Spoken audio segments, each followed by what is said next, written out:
Thank you, FinTech Connect. Big welcome to our session on blockchain in financial services. Can digital assets improve profitability and productivity? This session is very timely. In recent years, financial institutions have begun to approach digital assets with more urgency. The need to improve client service delivery, achieve greater efficiency, and enable new services led executives to explore how digital assets can be used to redesign product offerings and operations. We have today a distinguished panel of blockchain leaders within financial services, coming from both the private and public sector, and with expertise on both the product and the regulatory and legal side. For those of you joining us in the audience, we'd love to hear your thoughts and questions. So please do put your questions in the chat and we'll aim to get to them. So yeah, you can post them throughout the discussion. My name is Nadia Hewitt. I'm with the blockchain team at the World Economic Forum, based in San Francisco at the Center for the Fourth Industrial Revolution.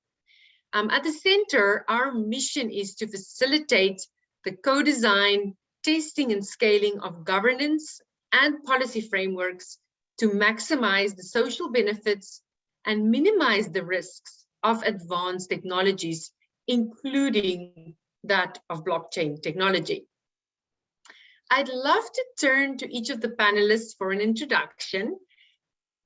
Panelists, with your introduction, we'd love to also hear your thoughts on what are the top trends and developments you see within digital assets in financial services? Laurie, starting with you, an introduction, and yeah, what are the top trends and developments you see within digital assets in financial services? Sure, Nadia. Thanks for the panel, and great to be here with everybody. Look, Laurie Keogh is my name. I'm director within the digital assets unit here at BNY Mellon. And I think really the top trend, which is rather an obvious one, but nonetheless really is a top trend I think that we're seeing here in BNY Mellon, is an increasing client amount of interest and demand in relation to digital assets.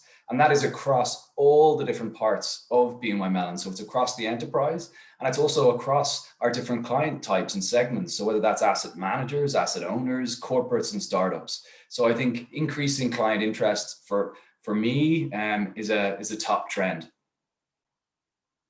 Thank you. Mariana. Hi, everybody. My name is Mariana Gomez de la Villa. I'm located in Amsterdam in the headquarters of ING Bank.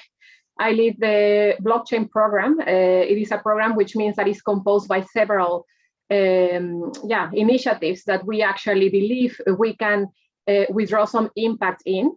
And what I think is one of the biggest trends, or at least that attracts me the most, is, for example, decentralized finance.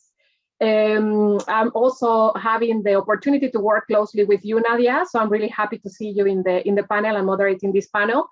And in one of the efforts, for example, of the World Economic Forum, we have been seeing launching of a lot of different papers, toolkits and playbooks actually in the area of blockchain. For example, we have one on capital markets, which some of the colleagues in the panel have been able to collaborate with. We have seen another one on decentralized finance. So it's a topic about, that a lot of people is starting to gain some knowledge upon. So this is really nice, white paper to get you started with. And the last but not least was the cryptocurrencies one as well. So if you want to jump into the ecosystem and you don't know where to start, this is actually a paper that you must read because it explains the basics all the way to the development of the ecosystem. And it's also done by a lot of the leaders in the ecosystem. So I would definitely think that decentralized finance would be my favorite topic in this period. Thank you, and for that call out, Mariana. And we actually just launched Introduction to Crypto a couple of days ago. If you want to check that out online, it's wonderful to see how the ecosystem is really starting to come together around a lot of these topics. Helen, we'd love for you to introduce yourself. Hello, everyone. Yeah, I'm Hilal from the European Commission. So I work with digital innovation and blockchain development in the Commission. And the trends, I think, except what's been said previously, is really that you see diversification of the use of blockchain into various different industries and sectors. What we see from the Commission here is really to try to follow these trends, and therefore very interested to hear what you say. To be able to enable that innovation at the same time, you don't stifle innovation, at the same time as you help these companies develop. So digital assets is one of the things that we're looking in terms of regulation. Fabulous, thank you. And then Artem. Yeah, thanks, Nadia. And hi, everyone. My name is Artem Korniuk, and I represent DTCC's Business Innovation Team. Those that may not be aware, DTCC is most known for being a clearinghouse and securities depository in the US. And we're certainly that, but we're also a global company with businesses that span institutional trade processing, derivatives, alternative investment products, and data services, just to name a few. The group that I represent spans all these different businesses and is responsible for the digital asset strategy, but also for the identification and evaluation of new opportunities related to emerging tech, emerging networks, or markets. So our team's unofficial charter, if you will, if you were to put me in a box, is to operate as an internal disruptor, right? Our CEO made a public remark back in 2015, declaring that our role as an organization will fundamentally change and evolve, but it's up to us to be the ones to shape that self-disruption.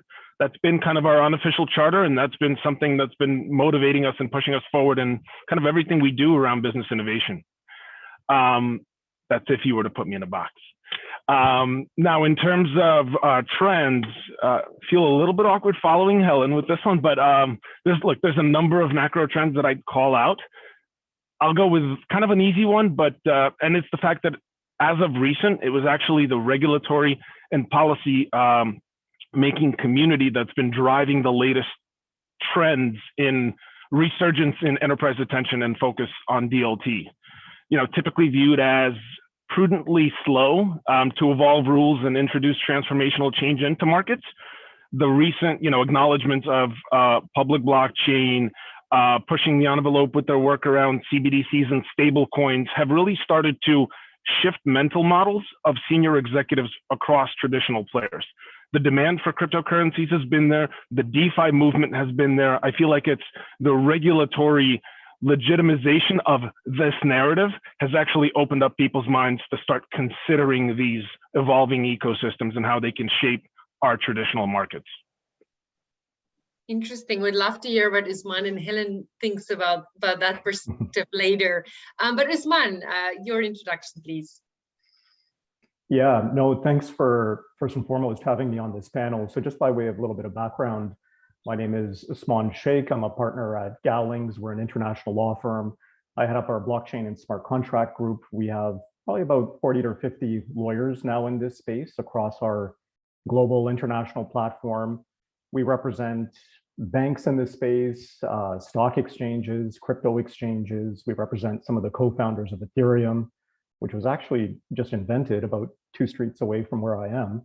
A lot of startups and many, many others in this space. And we've taken it upon ourselves actually to do a lot of education in this area. So I've addressed the member states of the IMF or the Monetary Authority of Singapore or our Prime Minister's office, because as Artem is saying, and as Helen was saying, one of the big trends that I would speak to is the regulatory development in this area for sure.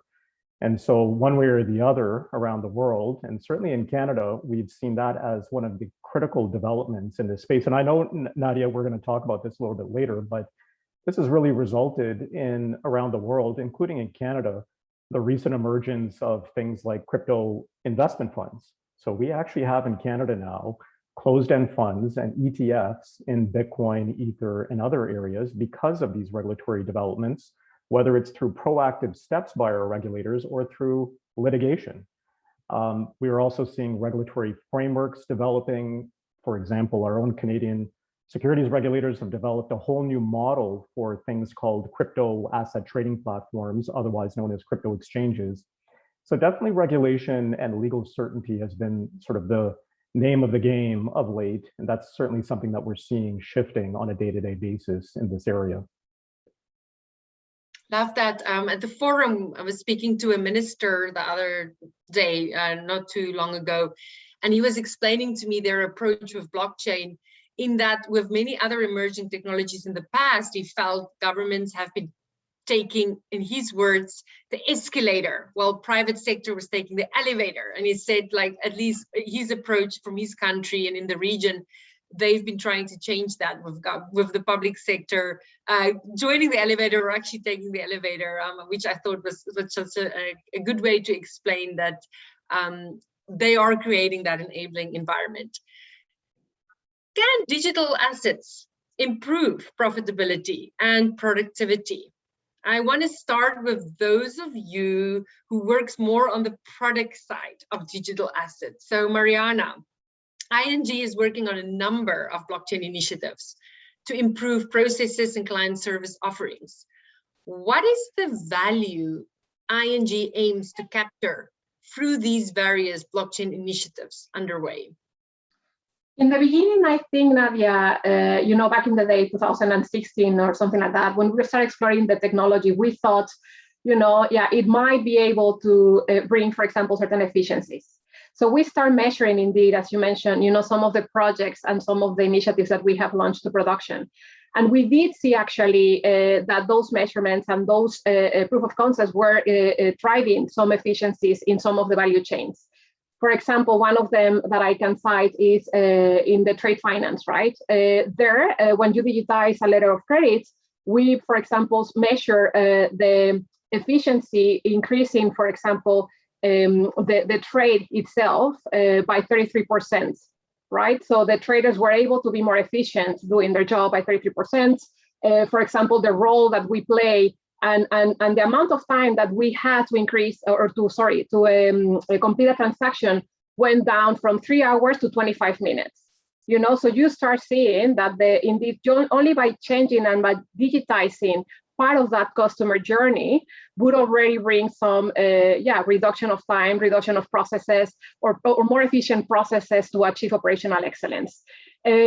Following that journey, obviously, you start seeing as well that in the beginning it was all about iterative innovation, right? You would just make small changes to specific processes to start automating those processes and to start seeking for those benefits. But the vision obviously is there that at the end of the time, the technology itself enables, for example, exchange of ownership in an atomic way.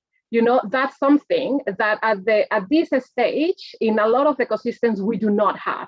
Right, we have still the exchange of something, and then you have to pay for it, or you have a settlement process, or you have certain processes that follow after that, regulatory process, etc. So the idea is that we leverage this technology to create those efficiencies, not only on the front side, and having, for example, leapfrog innovation, being able to have new business models, being able to have a closer customer to us, where we can actually be able to offer what they are demanding from us and what the expectations are, which is most of the times real time, but also, being able to, in the operational side, get those efficiency gains that we have been seeking for the last decades as an ecosystem.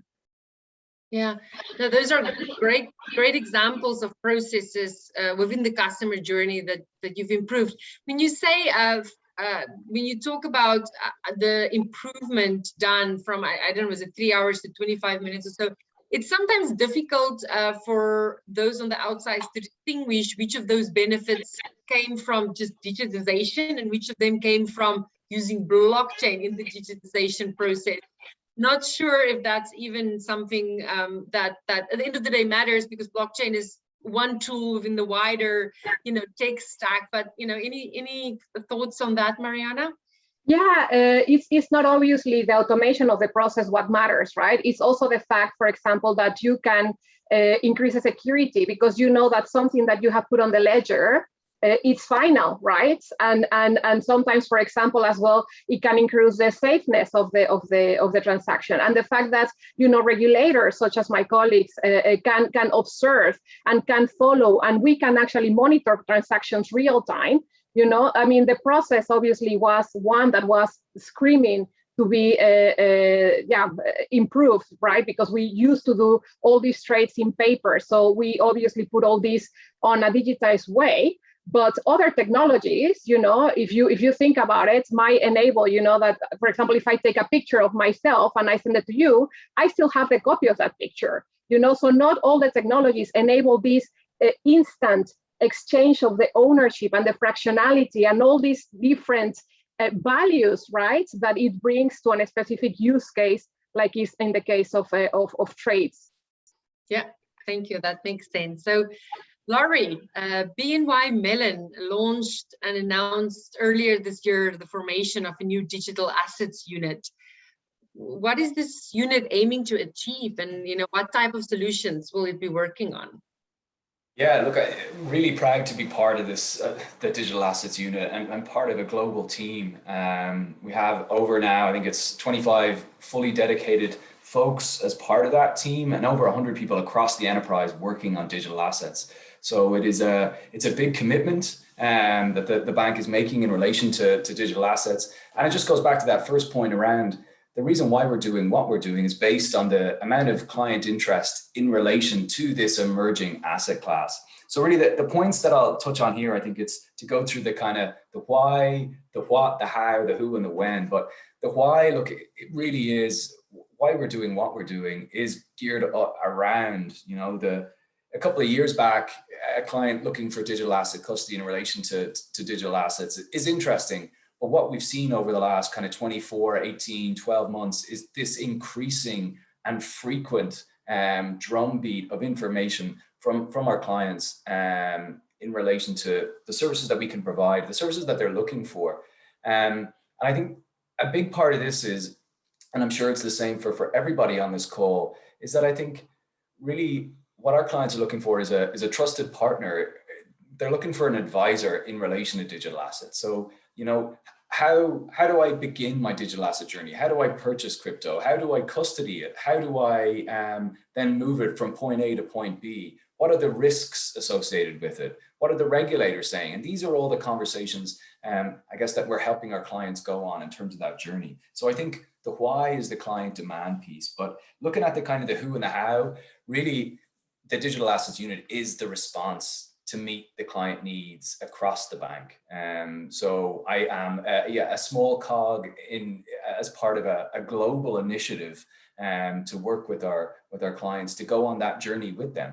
And I think what's going on here is that it's a team made up of blockchain professionals, so dedicated people who've, I guess, been working in the blockchain and digital asset space for a number of years, and are then able to really bring that expertise to bear. So how do we develop solutions? How do we co-develop solutions? How do we think about risk? How do we manage that risk? How do we mitigate those risks that are there?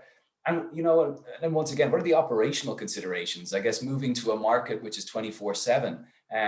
What are the considerations there? And so having professionals in the team, I guess, who are really thinking about those things very carefully is really what we're all about.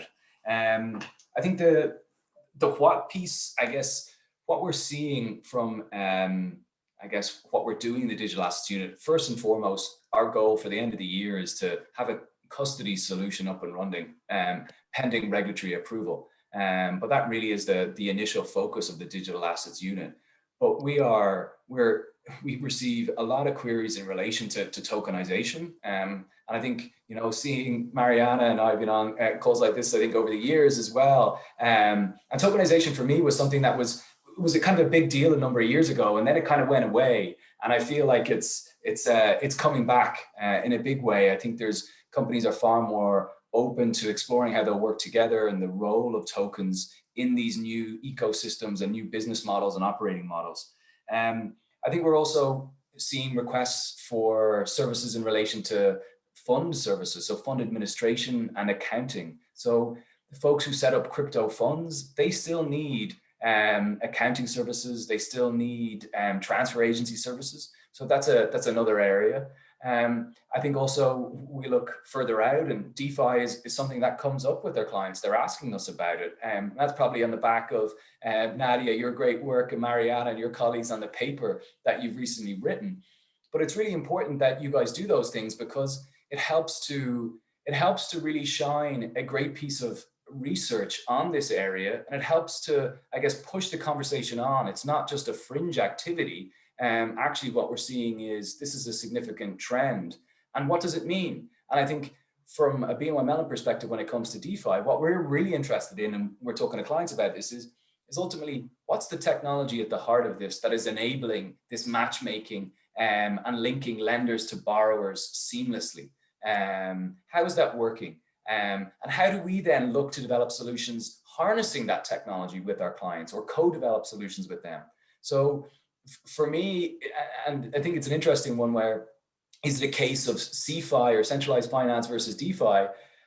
I think based on what we're seeing is that a lot of large institutions still have a very important role to play, because they provide trust. Clients are coming to us because they're looking for that trusted partner to help them on this journey. I think, look, as well, tokenization, I touched on CBDCs, central bank digital currencies. I think that's another, in terms of the what angle as to what we're doing, very interested in that area, as I'm sure everyone else is. And then I touched on the when. So I think for us, fund services is something we're trying to work at on a short-term basis. And then also, but custody for us is the foundational component, I think, when it comes to digital assets. And our focus on that is at the end of the year. So hopefully that gives you a bit of a flavor as to what the digital assets unit is, what we're working on, and why. Yeah, FinTech Connect should definitely have you back next year, so we can learn which of the assumptions with the unit, were validated in terms of anticipated value. And Laurie, the same as Mariana, your response very much customer centric, right? At the heart of this is the customer journey that you're looking to improve. Artem, yeah, so you are directing and shaping the DTCC's digital asset strategy initiatives. And from a DTCC perspective, where do you see the application of blockchain to be most viable? And maybe through that lens, we'd love to learn about strategic blockchain initiatives underway at DTCC. Sure, thanks for that. So maybe let me start with a controversial statement to make sure our audience is awake and paying attention. There's only one type of use case where DLT is uniquely positioned to solve a problem, and that problem is nothing other than censorship resistance, full stop. For everything else, you could use a blockchain, but you don't need to use a blockchain, right? Let that be an Artem statement, and then we can go into the DTCC. But I think it's important to call that out. Right, Bitcoin is not solving a money remittance or a payment problem. They're solving a censorship resistance problem with a payment layer on top. Apply that to any mental model when you look at blockchain use cases as a foundational principle, excuse me. Now, with that kind of bold statement, right, if we look at more traditional markets, at least with a medium-term outlook, we expect to maintain a pretty steady trust in government and our regulatory bodies to help us manage. In this dispute resolution is probably the simplest way to resolve it. Hence, the censorship resistance pain point, if you will, is kind of closer to the bottom of the list of problems to solve for traditional financial market institutions. And I'm talking about in more mature economies with established trust in government. But if we think about blockchain as a technology, it does have other features and properties besides decentralized trustlessness, right? That maintains its appeal to our industry. And you've actually heard Mariana lay out a really nice kind of mental model around that as well. I'll piggyback off of some of those points and ultimately say, if you think about it, blockchain does thrive in areas of multi-party workflows, particularly those with a high degree of data orchestration. And if we were to just take that simple combination of words and apply that lens to capital markets broadly, you start to see that most parts of the post-trade life cycle start to seem viable, right? They kind of just fit. It makes sense. And again, the point that Mariana added, right, is we're talking about digitizing key parts of a given workflow on a blockchain, which ultimately allows you to significantly automate a part of a process amongst all the market participants. And it's the provable transparency that's in the code that is propagated across the network is what eliminates or drives the reduction in cost and time. It is simple. If you notice, I have not talked about a single use case. Apply that everywhere.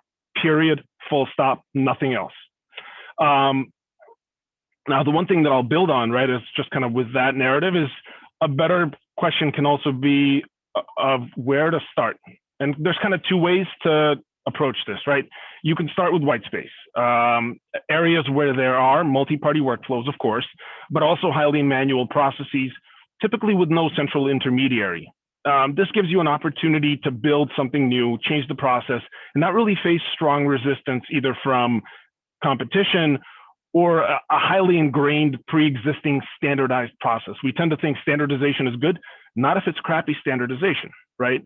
Making that change is difficult in itself. The other areas to explore, other than white space, is if you have an existing network. Talking about myself, talking about what Lori laid out, right? Which often means there is some existing intermediary that does bring with it a sense of trust, right? In that case, everyone's already around your table, and it kind of gives you an opportunity to push out an upgrade to your existing clients, right? To offer more value, more services. Now, wishful thinking that our infrastructures were as nimble and mature to do that as some of the big techs that have been building their stacks over the last 15 years. Now, I've laid out these two models, and strategy 101 will tell you to hedge your bets. So you shouldn't be surprised when I tell you that DTCC is pursuing opportunities across both these strategies, right? From a white space perspective, DTCC is working on Project Whitney. This explores the opportunity of developing a digital infrastructure for private markets. And again, repeating keywords, right? Enabling an automation of exempt securities for both issuers and their agents, investors and their agents, as well as secondary marketplaces. With the ultimate aim here is reducing cost and increasing secondary market liquidity. In this project, we developed a comprehensive prototype and are now working with our target clients. These are potentially net new clients on determining a path forward for this potential solution. Yeah, I firmly believe that Whitney can introduce significant efficiencies to the exempt securities market, particularly in the US, reduce the cost to trade, and automate compliance and suitability validation. From a technology perspective, and this was a good follow-up question, Nadia, right, around blockchain versus general digitization. Whitney, from that angle, is particularly interesting to me because we've specifically designed it to abstract the clients from the underlying technology. Yes, if we unravel the surface level aspect of it, we allow clients to interact via traditional methods, but also via private blockchain or interface even with a public blockchain infrastructure and have your security tokens represented on public Ethereum, right? We're focusing on client value first and leveraging technology as an enabler, not the other way around as typically is common, right? Or it has been. And, I myself have been a victim of the same narrative, right? Now, in parallel to this effort, we have been partnering with our existing network of clients on another project, Project Ion. This is an initiative that is leveraging DLT to reimagine clearing and settlement for the US equities markets. And in a way, leverage technology and a combination of process changes to drive accelerated settlement for the industry. Now, while here DLT is certainly a technological enabler in many respects, Project Ion is also incorporating new features and functionality agnostic of the underlying tech that's really focused on driving margin efficiencies, accelerated settlement options, and enhanced reporting of the clearing and settlement process broadly, right? You're probably hearing a common narrative here. I'm focusing on the client value first because I have this fundamental belief that we as innovators, technologists, product people driving this vision, when we as an industry arrive, nobody's going to care about what type of token it is or what blockchain it is. It will just work, just like we don't care how many milliamp hours are in our iPhone batteries, right? That's a key sign of when we have arrived and there's a sense of maturity. Yeah. And then the last thing I'll just probably mention is, look, I'm I'm pretty excited, as you can probably tell, about both of these projects. And look, I personally expect them to play a pretty significant role in shaping the future of capital markets infrastructure, primarily around how multi-party networks can interact in the post-trade space.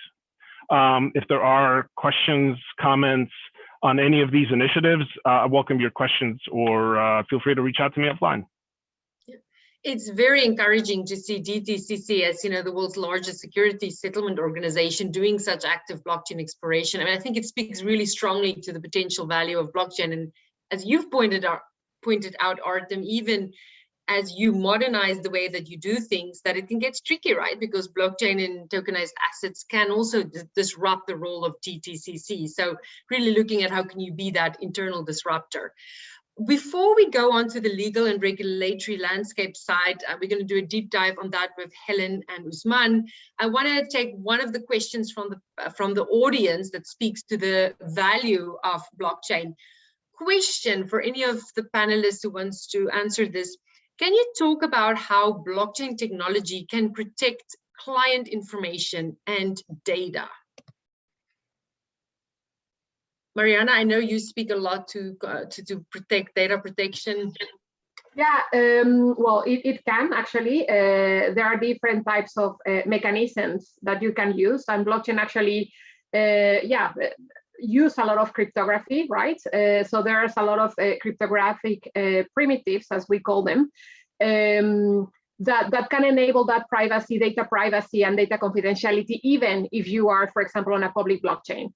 So whereas the beginning of blockchain was actually aiming to that transparency, you can still have, certain elements of transparency, but just the ones that are not necessarily hindering the compliance factor, right? And aiming to preserve the privacy that everybody deserves, right? So following, for example, laws as GDPR, following laws as, the law in California, et cetera, et cetera. So we think that one of the beautiful parts of blockchain is obviously that finality that can give you in some of them, right, depending obviously on the consensus algorithm, but I'm not going to go technical into probabilistic or deterministic finality, but still the finality is a factor, and it's one of the benefits of it, right, the fact that you cannot tamper with that information anymore. But in some cases you don't want to go back to that specific information, because someone might be able to learn, something about the information that you put on the blockchain. So then there are certain ways where you can protect that. For example, by using zero-knowledge proofs. For example, by using trusted execution environments.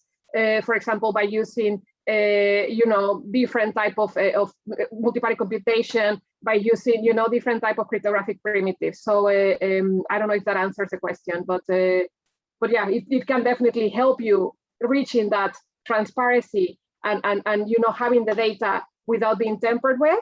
But at the same time, you can ensure as well that you have a mechanism to protect that data, so then you don't leak any information that you shouldn't be. And also as institutions, we must comply with that, right? Thank you.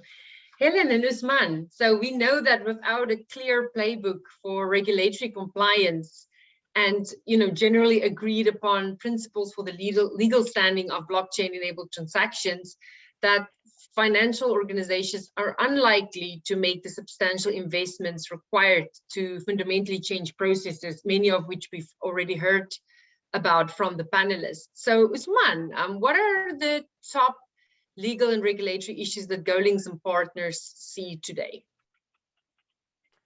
I'm a little bit torn to sort of challenge Artem a little bit on his controversial statement, but Artem, maybe we'll have that over a virtual beer at some time in the future. But you're quite right. I mean, before I really got into this innovation space, which is maybe about 6 or 7 years ago, I hadn't actually really fully appreciated how significant the issue of legal and regulatory uncertainty was for innovation.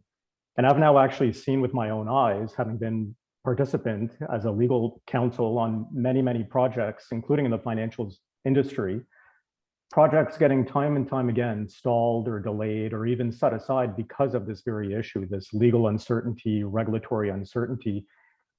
I thought if I can, just before getting into your question, Nadia, just maybe explain why this issue is triggered, why this issue keeps coming up in the blockchain space in particular. Why are there so many novel issues? Why are there so many unknowns, if you will? You really have to consider the nature of the technology itself. One really key feature of it that you may have heard about time and time again is the ability of the technology to really what's called disintermediate, remove the third party from many of our critical everyday transactions. So a banking transaction, potentially at its purest, removing things like banks. In a stock transaction, potentially removing many of the intermediaries involved in those transactions. Our laws, though, have been designed to almost presume and to have built in to the statutes and regulatory framework these third parties. And so think of a stock transaction, at least in Canada, which is where I'm located, our securities legislation presumes things like an investment dealer, or you call them a broker dealer, or stockbrokers. This legislation also presumes an exchange. It presumes a clearing agency. It presumes a custodian. And so, rightfully or wrongfully, and largely unintentionally, our legislation and many of the legislation in your own jurisdictions are not de facto technologically agnostic. And so oftentimes a huge issue that a lot of these projects have to deal with is just the fact that the intermediary is effectively built in. Another really key aspect of this technology, and you've heard it already, is the use of tokens or digital assets, which is in fact the title of this session itself. For public blockchains, these digital assets are critical in order to perform what's called a consensus validation function. In private blockchains, you can tokenize things like letters of credit, as Mariana was talking about, or other things. And so the very feature and design and function of these tokens can be different for all these different types of tokens. We've seen many different token standardization protocols that have been used.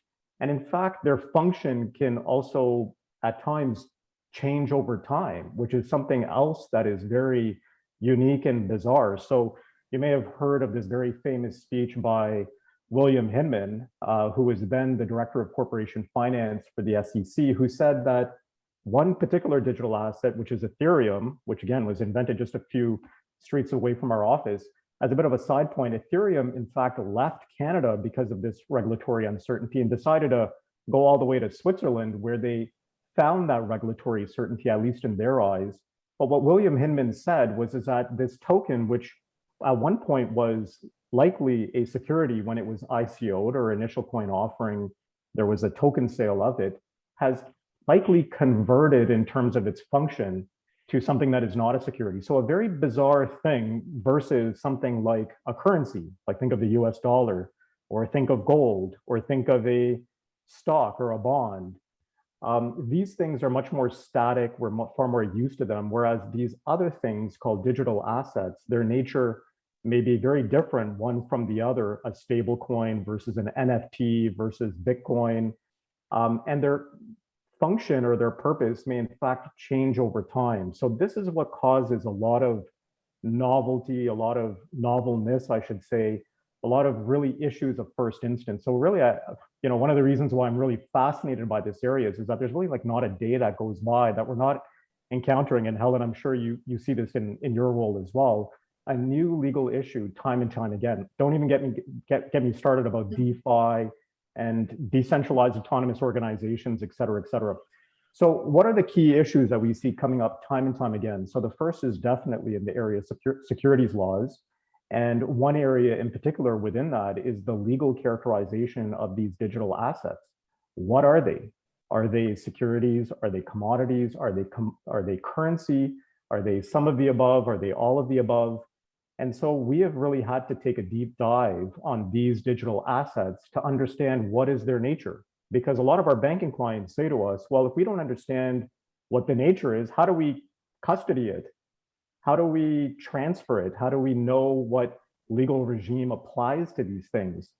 And so you can already imagine that something like Bitcoin may be legally treated differently than something like an NFT or a CBDC, as I think somebody was mentioning, or as a stable coin. Another thing are these platforms, what we call trading platforms or digital asset crypto trading platforms. How do you regulate them and what laws are they triggering? So right now in Canada, there's a huge debate, and around the world, including at the international level through IOSCO, about what is that framework that we apply to these things called trading platforms, and have you created one? Should there be dealer registration requirements? Should there be marketplace obligations? Should we regulate them the same way as the New York Stock Exchange or the Toronto Stock Exchange? Another critical issue on the legal front that we see time and time coming up, aside from the securities issues, are AML. And so how do AML laws apply? Another area is privacy laws, so on and so forth. Anyway, I can go on for endlessly here, but these are some of the common issues that we see coming up. Yeah, thank you, Usman. That was a great overview of the most important issues. And I think Hilal, time for us to hear from the regulators. So, I mean, in many ways, regulation can help define the guardrails for innovation in this space.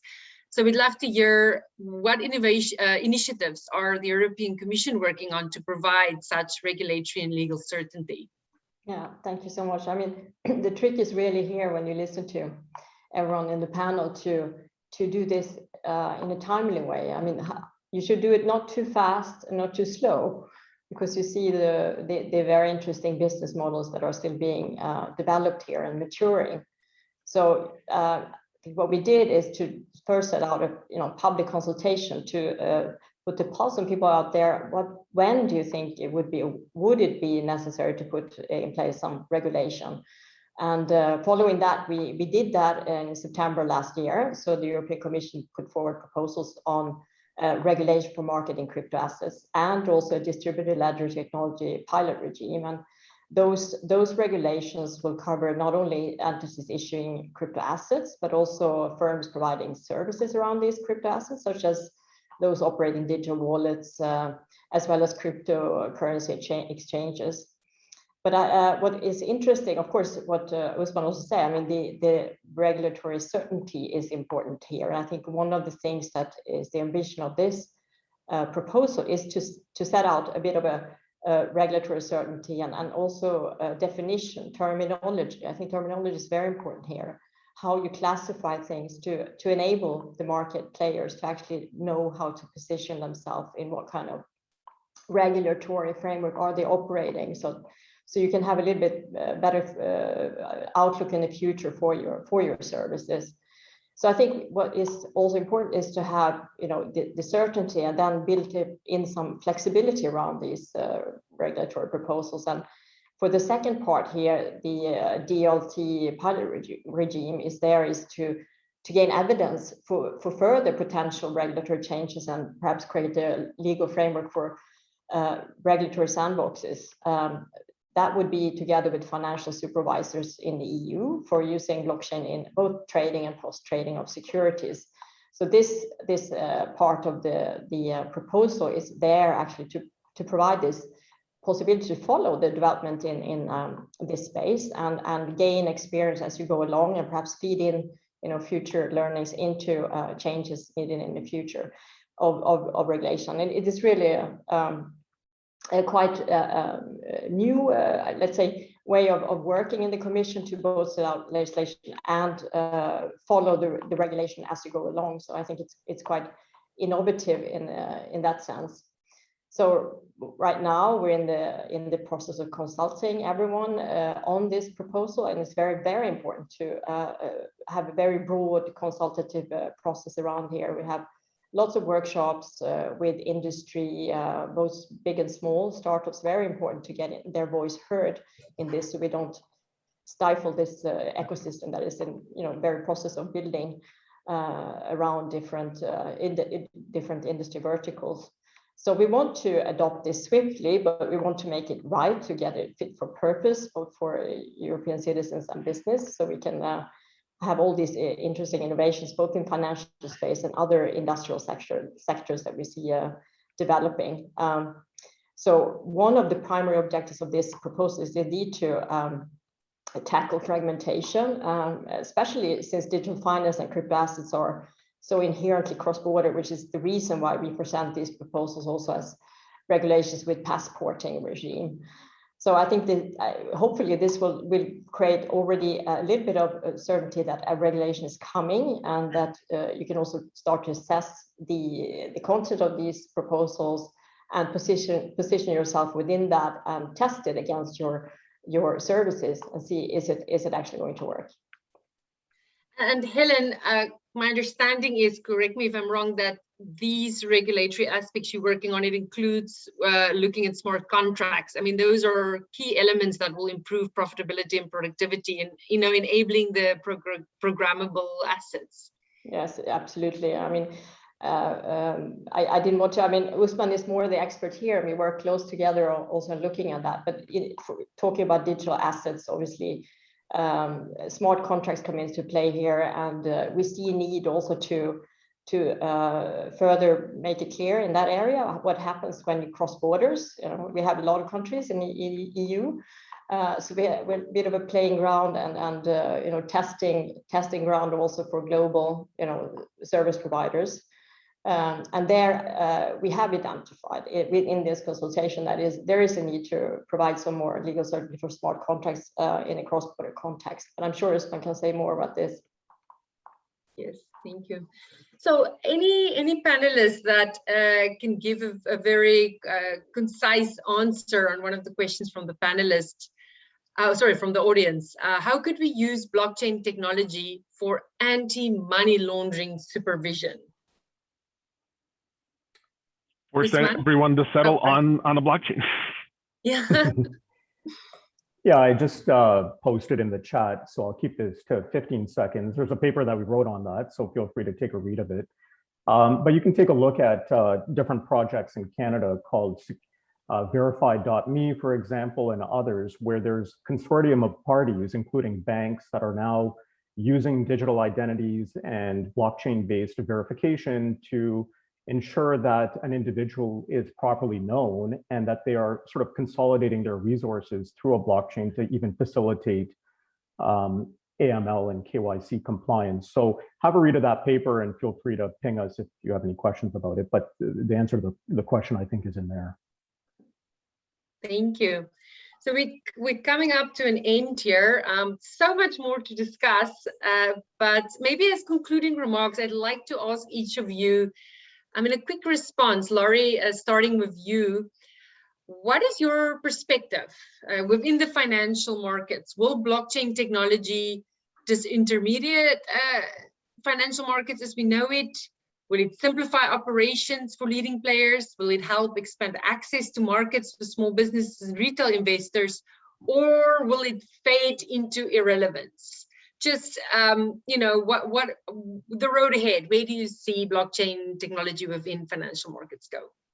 Yeah, look, there's a famous US scientist called Roy Amara, and he has this famous principle, and it's basically that we overestimate the impact of technologies over a 12 or 18 month time frame, but then we actually underestimate the impact, especially of foundational infrastructural technologies like blockchain over the, let's say, a 5-year and 10-year horizon. So I think we still have a ways to go for blockchain to play out similarly in a way that the internet took, you know, quite a considerable amount of time to really continue to add value in the way it is doing right now for us as we stream this conversation. So I think it's lots still to play for, lots of new creativity and innovation to take place. I think it takes a lot to change very strong and established ecosystems. I think that happens over, maybe even over decades. Mariana.